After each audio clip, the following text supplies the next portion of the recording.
Hello, in front of me I've got Redmi Note 12 Pro Plus. In this video I'll show you how to connect pendrive to your smartphone.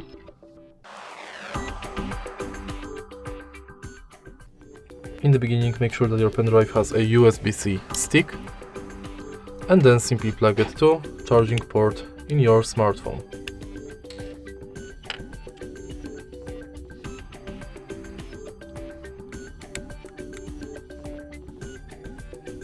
Now when it's done,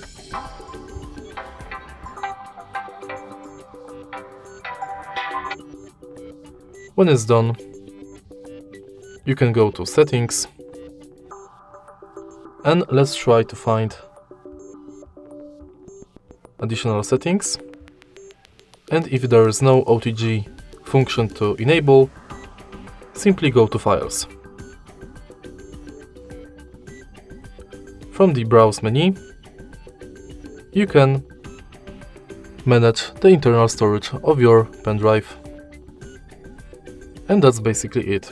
If you find this video helpful, please leave a like, comment and subscribe.